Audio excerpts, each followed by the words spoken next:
Hi, welcome to Market in a Minute. So, we have a fun update for you this week. We're going to focus on the big picture of the markets and then boil that down to see where are the really interesting opportunities. And then we're going to talk about Marvell and Broadcom a little bit. I think there's a nice opportunity now in Marvell. So this week I'll be running around New York City. I'm attending a healthcare conference and probably seeing one-on-one meetings with over 30 different biotechnology companies. And then going to go to see a half dozen or so business development companies that are located in New York City. So next week we're probably going to have another really interesting update for you as well. So the market update. The employment report on Friday was weak, 22,000 new jobs. So the reliability of those numbers, are pretty suspect to start with, but I think directionally that's the right trend, 22,000 new jobs. The unemployment rate ticked up a tenth from 4.2 to 4.3. Just keep in mind, the bottom in 2023 was at 3.4%. Granted, it's been about 2 years to move almost a full percent up, but that's significant. Something to think about. So what we're watching the initial unemployment claims on Thursday. It's expected to be 240,000. That's up a little bit. They've been running 220, 230. If they get up to about 300, we think that's a sign that the economy probably has turned negative. So just keep that in mind. We're a ways from that. The employment market is slowing quite a bit. So the big issue obviously is the CPI report coming this Thursday. The expectation is up 0.3 versus July. And then the year over year could be around 2.6 to as high as 3%. That's the expectations that we're seeing. Over time, we think it's going to moderate. If it comes in at 3%, the market's not going to take that very well. But we think over time, the inflation is coming down, and we don't see it as a major issue for the overall markets. Now, Broadcom reported last week. We wanted to see their report, and it was good. It was basically in line. The good part was that they guided big, or they gave the indication that 2026 we're seeing an acceleration in the growth of ASICs. What is an ASIC, right? It's application-specific integrated circuit. So it's a chip that's customized. A chip is there to accelerate the performance or make the performance more efficient for AI, as an example. So these are used in a big way for artificial intelligence to drive performance. So Broadcom's seeing that acceleration in adoption. They don't compete directly with NVIDIA, but they are a competitor because they're around the NVIDIA product, taking some of that market share. Now Marvell is a better play. It's more of a pure play. Broadcom is highly diversified. They're in a bunch of different areas like software and software services. So they're growing not as fast. So Broadcom's revenue growth was about 21%. Marvell can grow 2 to 3 times that rate in the ASICs market, and it's more of a pure play. So Marvell stubbed their toe as one of their large customers, AWS, that's Amazon, that decided to push off some of the orders from the third quarter and put it in the fourth quarter. We don't see that as a big deal, but anyhow, it's really hurt Marvell's stock. I want to show you the valuations here. So Marvell back in 2022 was 21 times earnings, and coming out of that, it got all the way up to 83 times earnings. Now it's pulled back quite a bit to about 25 times earnings. So you can see that the valuation is really corrected here in the near term. So we think that this company is really attractive based on its valuation of 25 times compared to the rest of the group. That's really compelling. And they're probably going to see that nice reacceleration of growth along with Broadcom in those ASIC chips into 2026. Now look at Broadcom, AVGO. It was 16 times earnings. Now it's 45 times earnings. So, as you remember, probably if you follow us, we've liked this stock. We wouldn't buy it here. We think it's too expensive. The fundamentals are good, but it's not growing enough for us at 45 times earnings. We'd rather buy Marvell, where we can maybe get as much as maybe a double in the valuation, but also growth in the earnings over time. So again, that ASICs market is a big potential. It's probably 70 billion in size potential.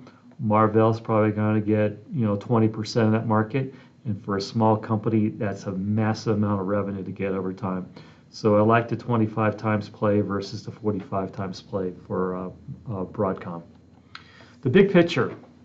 Okay, so we want to give you some of our long-term thinking and some of the themes that we're thinking about, and be ready to buy some stocks on a pullback if it would occur, or otherwise be opportunistic stock by stock like the Marvell play, but have a lot of stocks ready if we get a major pullback in the overall markets.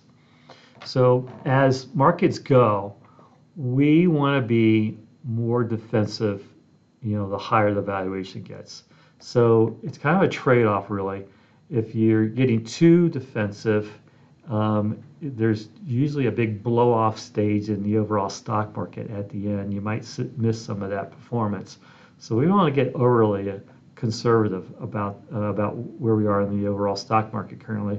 But we want to keep in mind that this market is stretched. And obviously AI has distorted some of the valuation. And you can see here, this is over time. This is back in 2000. So this upper band here is 25 times earnings. This is from Yardeni Research. And the lower band is 10 times earnings. So you can see at times you get these major bear markets, we get to about 10 times earnings. And then now what's happened is we're up close to that 25 times. We're about 22, 23 times earnings. So caution should be in place. But, just keep in mind we can move very quickly. So we can take advantage of some of these opportunities. And as the market, if it does roll over, we are prepared to protect ourselves. Now you can see here we got down to about 17 times earnings earlier this year when we had that pullback in the markets. Now we're back up. So just keep in mind that we're in a kind of difficult situation where valuations are elevated. The fundamentals longer term look really attractive to us. The economy is somewhat questionable in the near term. Now the big picture continued. So this is 1998, 1999, and 2000. So it kind of reminds us of what's going on in the market currently. In 1998, we had a 20% pullback. And, I don't know if you remember that year, but I remember it really well. I was running some funds at the Burger Funds, the chief investment officer, and I saw this coming. And, this major pullback, we did our best to protect our assets on the downside, but it's difficult when you're running a mutual fund and you're long only and need to be somewhat fully invested. And then we had this major advance in 99 and then another pullback. So this pullback here was about 12% starting in July of 1999. I think, this 1998 pullback reminds me of the pullback that we just had this year of a 20% drawdown in the overall markets. Things are kind of similar. We had the dot-com phase here, we had the AI phase here. The dot-com stocks are highly valued, so are the AI stocks currently.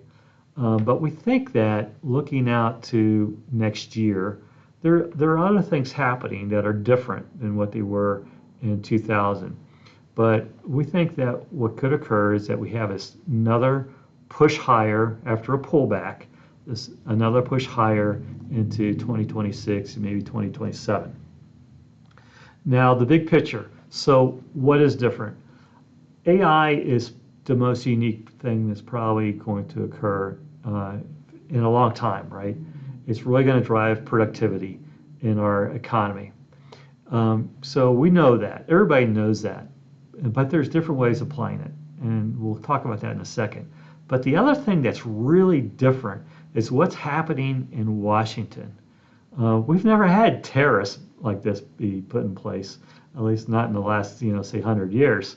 But the tariffs, they've caused a little bit of a bumpy ride this year, and now we got over it.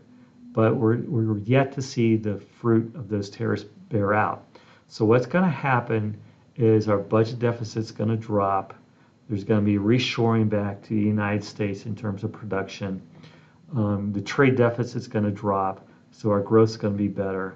There's tax cuts. We're seeing nice tax benefits from being able to expense property, plant, and equipment, and other things as well.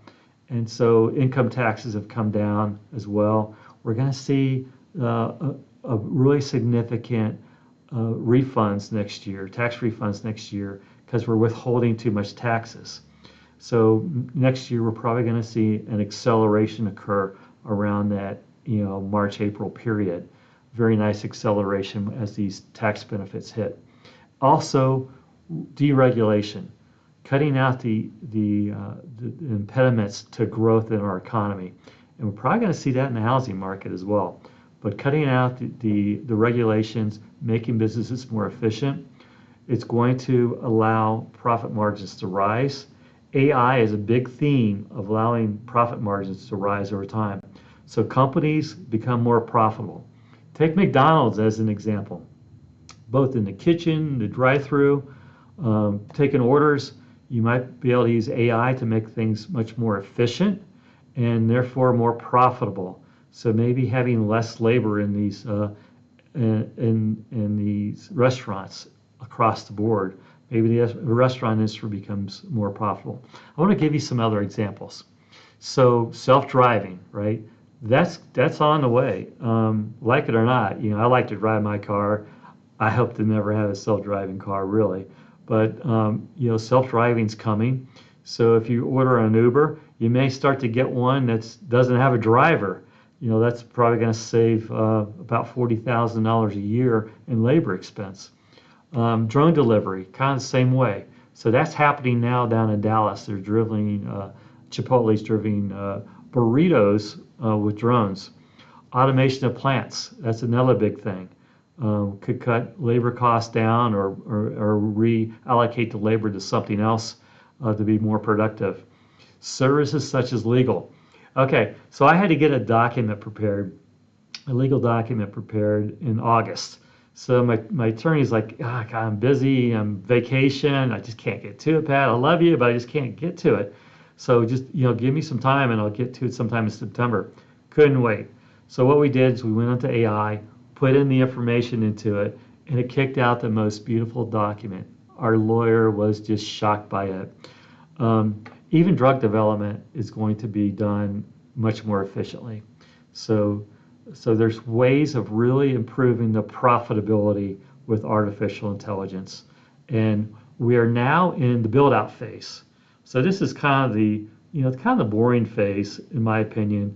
It's like the dot-com phase where Cisco did really well, and then years to come, dot-com really played out, and companies like Google, really took over. Google, what a beautiful AI, what a beautiful dot-com company that became so dominant, and their technology is so good. But anyhow, so we're seeing that we're in the build-out phase. We're going to move into the implementation phase where the economy really benefits, more efficiencies, higher profit margins for companies. Now, the industry that we really like for multiple reasons is biotech. There's a new head at the FDA. He gets it. He understands it. He's communicating this to my pals at these biotechnology companies, what he wants to do. So he gets that China is ahead of us in terms of streamlining the approval and the drug development. That's what we need to do in the United States. It's so costly to develop these drugs. It takes so long. And then the FDA sits on this stuff for a year before they give it a thumbs up or a thumbs down. Come on, that's ridiculous. It ought to be done in a month. So we see big improvements coming in biotechnology, drug development with AI. Quantum computing is going to be big. IonQ is the one that we like in quantum computing. That's a really interesting company. In our opinion, that's the way to play quantum computing, or via Google, which is not a pure play. But that company is probably in the lead at this point. Other areas in healthcare. So, as you know, we like Grail. We like Grail a lot.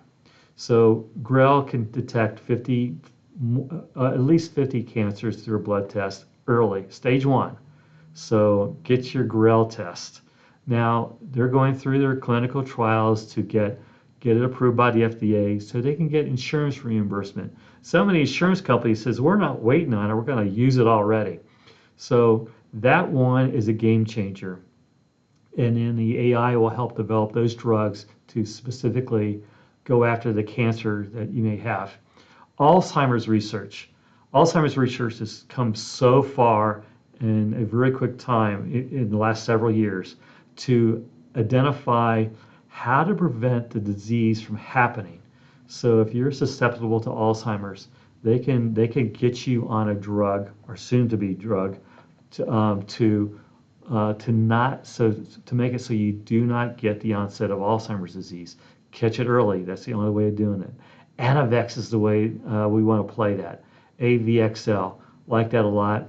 We think that there's some news coming on Anavex that could drive the stock up significantly. They're going to be talking with the FDA and announce probably maybe a go forward in terms of getting approval from the FDA. Quantum computing, I mentioned, we like that space. That's another evolutionary technology that's going to be coming out in, say, the next 5 years or so. That's really going to change a lot of things that we do, solving problems that we've never imagined that we could solve. Cybersecurity, really important. As more and more things become digitized, more and more cybersecurity is going to be needed. If I was going to advise somebody, a young person, I would say, go and become a hedge fund manager. If not, go into cybersecurity. So cybersecurity is going to continue to be big, and we're in the early stages of that currently. There's a couple really good companies there to play as well. Those valuations are high. We'd rather buy them on a market correction. Semiconductor and semiconductor equipment, it's cyclical. And the cyclical part of the industry is not performing all that well right now.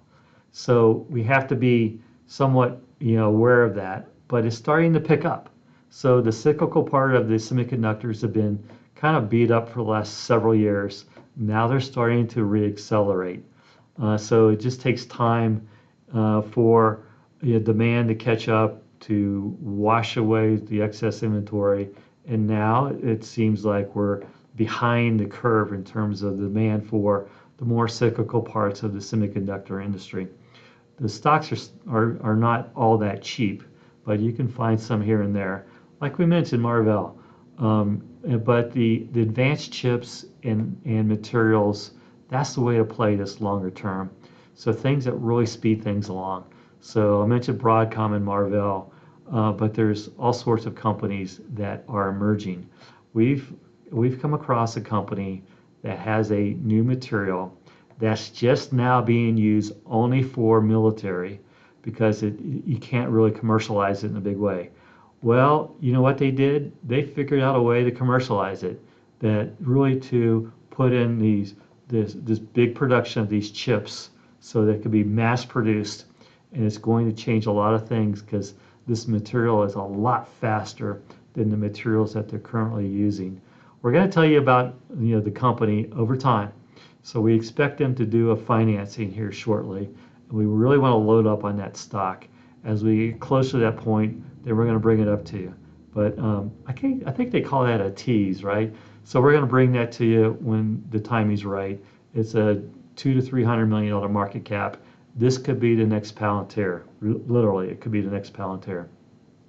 So some of the other areas, more traditional, natural gas, we like that to solve the global energy problems at this point. Okay, nuclear is going to come around. I guess, it's so far out there, it's really hard to find a really good nuclear play at a good valuation at this point. But the natural gas pipelines, they look really interesting. Their growth rate's going to accelerate as we need more energy. Now, another big issue in the United States is housing. So since 2008, 2009, there's been a major contraction in the homes that are being built in the United States. We're 4.7 million in deficit of houses in the United States. That's a lot. That's a lot of homes. That is a 5 to 10 year problem. So we see that as a big long-term opportunity. So as we mentioned earlier this year, D.R. Horton, we liked it. Lowe's, we liked it. There's other ways of playing that. Floor & Decor, that's a great little company. It's a focus on flooring, but it's kind of like the next Home Depot. They can put up a lot of these stores. And the building products is an area that we want to focus on as well. So the Federal Reserve is going to cut rates. The government's getting involved to take out the inefficiencies in the housing market, we think, here soon. And then the Federal Reserve will likely stop dumping bonds, mortgage bonds into the overall markets. So, they've been doing this quantitative tightening now, putting these mortgage bonds back into the market. They ought to stop, let the housing area recover. And then consumer stocks. Walmart and Costco has been the real winners here recently, as people have been feeling the effects of inflation. Now we're going to see probably a nice pickup in growth in 26 and 27. And we think that the consumer is hot for new ideas. So we think Gap is a really good company, really good play. They just announced last week. We like it. Okay, we like the management team there. They're really turning around. But they announced last week that they are going to start to put cosmetics in their store. Brilliant idea. That could add quite a bit of growth to Gap stores. American Eagle, we've talked about this before, Sydney Sweeney effect. Now, we bought, American Eagle when it was below 10 as a value play. Got lucky with the social media around this actress Sweeney. Boy, she's done a great job for advertising for this company. We think that this area of the market, the consumer area, is prime for new ideas. And like On Holdings is a good example. I went into Foot Locker. I said, hey, I got to start running now, right? I got to get more intense exercise in. So I said, give me your best running shoe. The guy brought out a pair of Ons. And so, probably be a brand that I'm going to stick with for the next, 10, 20 years, I'm guessing. Now, interesting income ideas. So I do a lot of work in the income stocks. I like finding things where I can get really good income in a secure way and, find these little niches. So we think that the agency debt is really interesting.